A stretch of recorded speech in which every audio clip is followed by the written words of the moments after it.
Hinaha ang ilang bahagi ng bansa dahil sa masamang panahon. Bumuhos na ang malakas na ulan. Sa mga oras na ito, stranded ang maraming pasahero dito sa Dr. E. Santos Avenue habang maraming motorista ang naghihintay na humupa ang baha. Tuwing bagyo'y dumarating, lumulubog bansa natin. Marami ang kawawa, ang tubig ay rumaragasa. Maraming buhay ang nawawala, tulong ay darating, wala namang makikita, kundi ang pangakong politika. Galit at kurahot, marami dyan sa gobyerno. Ninanakaw lahat ng ibang nakapwesto. Tulong, tulong, lahat tayo. Hulihin mga taong to. Mang-onse ng onse. Ninanakaw lahat sila ang salarin. Mang-onse, merong kasabwat din.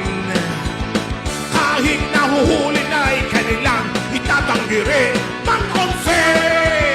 Sa pang pwesto sa isang lugar na hindi baha noon pero nabaha na ngayon. District engineers at mga regional directors ng DPWH, chiefs of staff ng mga mambabatas na nag-aalok ng mga proyektong sinasabi nilang pondo ng mambabatas. Pag may project na parating, kunyari lang may bidding din. Ang mga buhaya, sila ang nagkita. Lahat sila'y nagsisilabas. Kapag nakasingil, wala ka nang makikita. Ghost project lang lahat gawa nila. Hindi na natatakot, sanay ng mangurakot. Ninanakaw lahat, ubos ating pondo. Tulong, tulong, lahat tayo. Ipakulong mga taong to. Mang-onse ng onse. Ninanakaw lahat sila ang salarin.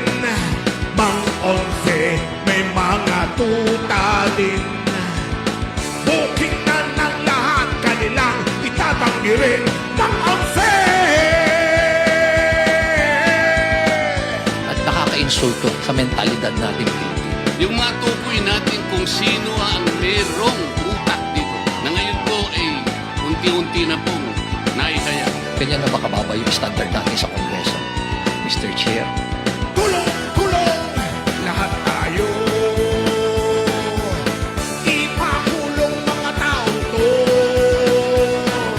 Mang-onse ng onse. Mga superhero daw, yun pala'y udol pa rin. Mang-onse, sila'y walang silbi. Nahuli na't lahat, kanilang itatanggi rin. Mang-onse ng onse. Mga superhero daw, yung pala'y budol pa rin. Mang-onse, sila'y kontraktor din. Nahuli na't lahat, kanilang itatanggi rin. Mga taong manloloko. I invoke my rights for self-incrimination, Your Honor. My God!